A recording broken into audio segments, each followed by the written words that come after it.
जो है भरे जा रहे हैं, जैसे कि हमने उदाहरण दिया ऑनलाइन जा रहे, सुन तो लो ना भाई जवाब। If you don't have patient, if you don't have patient,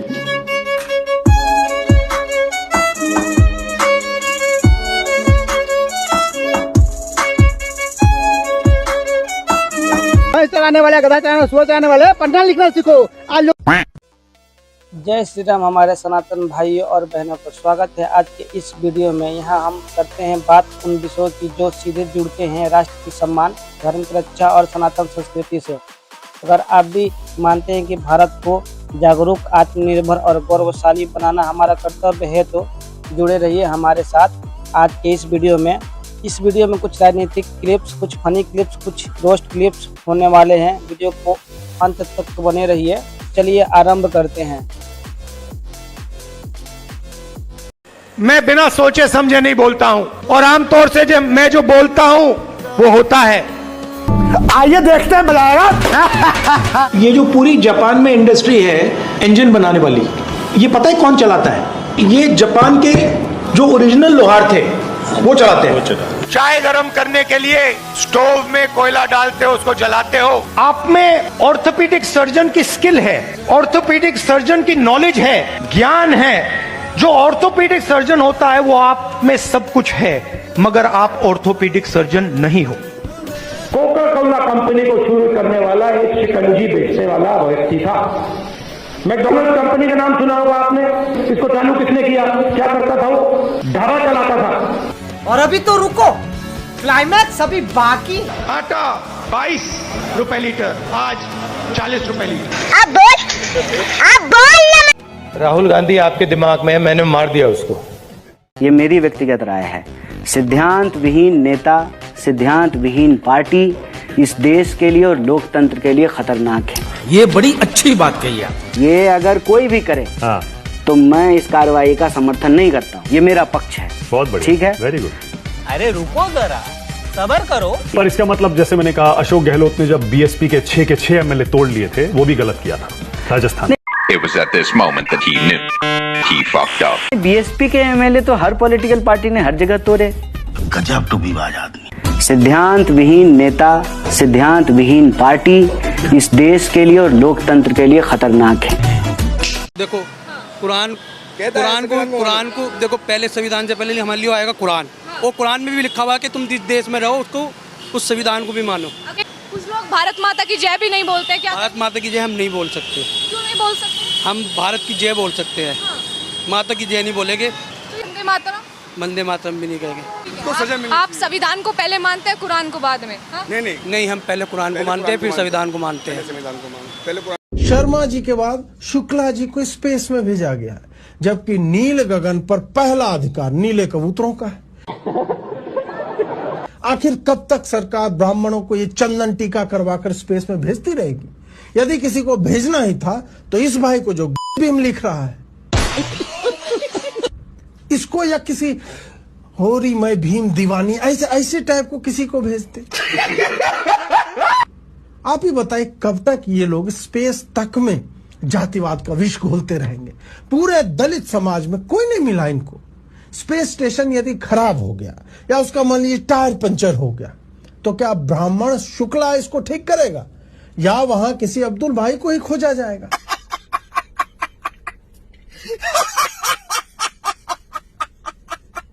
भगवान। तो अगर सरकार तोड़े तो आपको कितने घर मिलने चाहिए? वही मिलेंगे जितने हमारे बच्चे हैं, हमारे लड़के हैं, वो रहते हैं, पोती पोता हैं, बहुएं हैं, भाई इतना ही मिलेगा। जितना हमारे हैं भाई इतना ही देता हमें ना चाहिए कुछ बात। तो 12 लोग हैं, 12 घर चाहिए। 12 के चाहिए। जब 12 लोग हैं तो 3 लोग हैं तो 3 चाहिए। क्या फैमिली है अपने अपने पूरे घर की? हमें तो जुग्गी बदले घर दे दें बस। ये आप लोग इस गली से कैसे निकलते हैं, मुझे ये बताइए। बड़ी मुश्किल है भाई, परेशानी मजबूरी है। जिंदगी बीत गई इसी में, इंदिरा चली गई, हमें जहन्नुम में डाल गई। इंदिरा जी आपको घर देगी और उनको आप गालियां दे रही हैं। सर आपने कितने करे थे अपने टाइम पे? तो मेरे तो अल्हम्दुलिल्लाह 24 है। 24 बच्चे और क्या 4 बीवियों से। अरे चाचा क्यों मजाक पूछ लो। 3 बीवी है, 3 वाइफ है इनकी। 3 वाइफ? तो भाई हम आज इसलिए तैयार कर रहे हैं, हमारे बड़े साहब ने बोला ना कल को जरूरत पड़ी तो हम अपने बच्चों को सरहदों में भेजेंगे तो हिंदुस्तान के लिए। 3 शादियां करी थी खान साहब, आप मैं पहली बार देख रहा हूँ। कोई क्या बात है, शादियों में हमने भी 3 शादी कर रखी है। आपने भी 3 शादी? हाँ। उन सबसे बच्चे? सबसे बच्चे हैं। बोलो। घोड़ा और आदमी कहीं बुढ़ा नहीं होता है।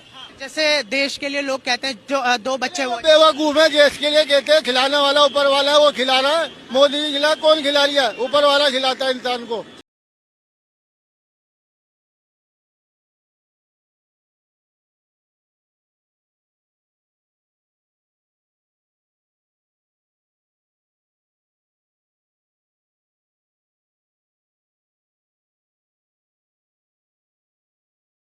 हम ही दौड़ेंगे सब। सरकार चेंज होती हमारा राज होगा। क्या करोगे सरकार चेंज हो जाएगी तो? मंदिर तोड़वाएंगे, सब में पहले मस्जिद बनवाएंगे दोबारा। तोड़ूंगा एक दिन, मैं ही तोड़ूंगा उसे, मैं ही तोड़ूंगा। तोड़ोगे तुम मंदिर को? मंदिर में भी घंटा नहीं बजेगा। मंदिर में भी घंटा नहीं बजेगा। अगर स्पीकर बजाना तो हम जाएंगे उस जगह पे, शाहीन बाग के मुस्लिम अगर यहाँ पास के एरिया में कहीं मतलब उसके फिर मंदिर में भी घंटा नहीं बजेगा। बुत परस्ती खत्म हो और नमाज कायम हो। आप जैसे 2 दर्जन मौलानाओं को वेद, पुराण, रामायण, गीता पढ़ाकर मंदिरों में तैनात कराना है। जी जरूर। माहौल ऐसा होना चाहिए कि हर काफिर अपने धर्म को गाली देता हुआ इस्लाम की दावत को कबूल करे, इंशाअल्लाह। क्या नाम है आपका? मोहम्मद सलीम। कहाँ के रहने वाले हो? फिरोजाबाद, आगरा जिला फिरोजाबाद। मोहम्मद जाफर, जिला महाराष्ट्र। मोहम्मद असलम, गाँव का नाम दहा, बागपत जिला। पिता का नाम जगदीश प्रसाद, दिल्ली रहते हैं। साहिल कयूम, जिला सुपौल, बिहार। बाबा, यहाँ पर क्या करने आए हो? घूमने आया था यहाँ। हाँ। और नहर की पटरी पे घूम रहा था। हाँ? मांगने खाने का काम है और वो चल रहा था कांवड़ में भी पहन रखा जो है, चल रहा है। ठीक। क्या काम करते हो? मांगने खाने। अच्छा, ठीक। गलती माफी।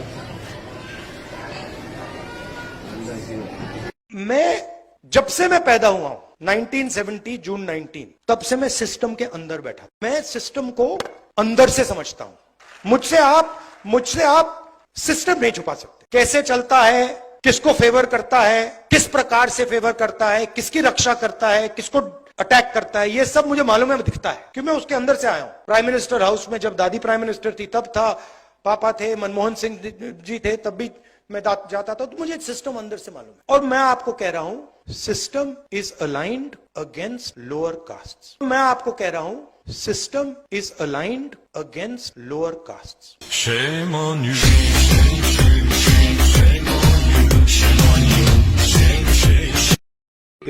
आदम के बेटों ने शादियां अपनी बहनों से की थी कि नहीं? गलत बात है, किसने बोला बहनों से शादी की थी? तो फिर नस्ल इंसानी आगे कैसे बढ़ी अगर आदम के बेटों ने अपनी बहनों से शादी नहीं की? मैं बताता हूँ ना, देखो हर चीज अल्लाह ने बनाई है, अल्लाह ने जो फरमा दिया ना वो ही सच है। ये भाई है, ये बहन है, ये चचा है, ये मामू है, ये ताया, ये रिश्ते भी सब अल्लाह ने बनाए। अल्लाह ने खानदान, कुंबा, कबीला बनाया, ये भी कुरान में है। तो आदम अलैहिस्सलाम के सुबह को लड़का जो पैदा होता, उसकी शाम को जो लड़की होती उसके साथ निकाह होता, और जो सुबह को लड़का पैदा होता था। वैसे सुबह शाम में तो लड़का लड़की को 9 माह चाहिए होते हैं, लेकिन पता नहीं आपकी अम्मा हब्बा बच्चे पैदा करने की मशीन थी, तो जो सुबह लड़का पैदा होता था और शाम को जो लड़की पैदा होती थी, एक ही माँ हब्बा के बतन से वो बहन भाई नहीं होते थे? तो भाई एक ही माँ हब्बा से बतन से, लेकिन अल्लाह ताला कादिर है इस बात पे जो उनको बहन भाई का रिश्ता बनने देता है या नहीं बनने देता। इसका मतलब है कि जो उसके साथ पैदा होते हैं ना वो बहन भाई होते हैं, जो अलग अलग पैदा हो रहे हैं वो बहन भाई नहीं है। आप बहन भाइयों की शादी की पैदावार हैं। वीडियो 3 बच्चों का यज्ञोपवीत उतरवाकर कूड़ेदान में फेंका। एक बच्चे ने जनेऊ उतार के फेंकने से मना कर दिया, कहा कि ये हमारे संस्कार है और मैं अपने पिता का वचन, दिया हुआ वचन नहीं तोड़ सकता, तो मुझे परीक्षा में एंटर करने दिया जाए। 45 मिनट लगाए, लेकिन अधिकारियों ने उसकी एक नहीं सुनी और भाई अंत में उसे वापस घर लौटना पड़ा। और बाद में अब जब विवाद खड़ा हुआ तो उसके द्वारा कहा जा रहा है, उस लड़के के द्वारा, या तो मुझे सरकारी कॉलेज में सीट अलॉट की जाए या फिर मेरा एग्जाम दोबारा कंडक्ट कराया जाए। कर्नाटक की घटना जहां सिद्धारमैया जी की सरकार है। भाई विवाद खड़ा हो गया, तमाम तरह के तर्क दिए जा रहे हैं कि एक सरकार है जिसे हिजाब से प्रेम है और ब्राह्मणों के जनेऊ संस्कार से दिक्कत है। भाई यज्ञोपवीत सलाम है आपकी देशभक्ति को, आपकी धर्म भक्ति को, और आप पर गर्व करता है ये संपूर्ण सनातनी जिसने अपने धर्म को सर्वोपरि रखा और अपने त्याग की भावना से दिखाया कि आपके लिए धर्म सर्वोपरि है। और कहते हैं ना, धर्मो रक्षति रक्षित, इसका मतलब होता है अगर आप धर्म की रक्षा करते हो तो धर्म आपकी रक्षा करता है। भाई किसी को नौकरी प्यारी थी तो किसी को अपना धर्म प्यारा था। भाई ने दिखा दिया कि मेरे लिए धर्म सर्वोपरि है, और आज पूरा देश इस भाई के साथ खड़ा है कंधे से कंधा मिलाकर, और पूरी सरकार हिल गई। कोई ब्राह्मणों के ऊपर पेशाब करने की बात कर रहा है, कोई दलित और राजपूतों में संघर्ष करवा रहा है, कोई यादव और राजपूतों में संघर्ष करवा रहा है, तो अब की बार भाई ब्राह्मणों को ही टारगेट कर लिया। जिस धरा को ब्राह्मणों ने अपने खून से सींचा है, जिस देश की मिट्टी को इस कर्नाटक की घटना जहां सिद्धारमैया जी की सरकार है। भाई विवाद खड़ा हो गया, तमाम तरह के तर्क दिए जा रहे हैं कि एक सरकार है जिसे हिजाब से प्रेम है और ब्राह्मणों के जनेऊ संस्कार से दिक्कत है। भाई यज्ञोपवीत सलाम है आपकी देशभक्ति को, आपकी धर्म भक्ति को, और आप पर गर्व करता है ये संपूर्ण सनातनी जिसने अपने धर्म को सर्वोपरि रखा और अपने त्याग की भावना से दिखाया कि आपके लिए धर्म सर्वोपरि है। और कहते हैं ना, धर्मो रक्षति रक्षित, इसका मतलब होता है अगर आप धर्म की रक्षा करते हो तो धर्म आपकी रक्षा करता है। भाई किसी को नौकरी प्यारी थी तो किसी को अपना धर्म प्यारा था। भाई ने दिखा दिया कि मेरे लिए धर्म सर्वोपरि है, और आज पूरा देश इस भाई के साथ खड़ा है कंधे से कंधा मिलाकर, और पूरी सरकार हिल गई। कोई ब्राह्मणों के ऊपर पेशाब करने की बात कर रहा है, कोई दलित और राजपूतों में संघर्ष करवा रहा है, कोई यादव और राजपूतों में संघर्ष करवा रहा है, तो अब की बार भाई ब्राह्मणों को ही टारगेट कर लिया। जिस धरा को ब्राह्मणों ने अपने खून से सींचा है, जिस देश की मिट्टी को इस ब्राह्मण। दोस्तों वीडियो अच्छी लगी हो तो लाइक करें, शेयर करें और सब्सक्राइब करें, अपने और साथियों तक पहुंचा दें। ऐसे ही मिलेंगे अगली वीडियो में। आज के लिए धन्यवाद। जय हिंद, जय भारत, जय हिंदू राष्ट्र।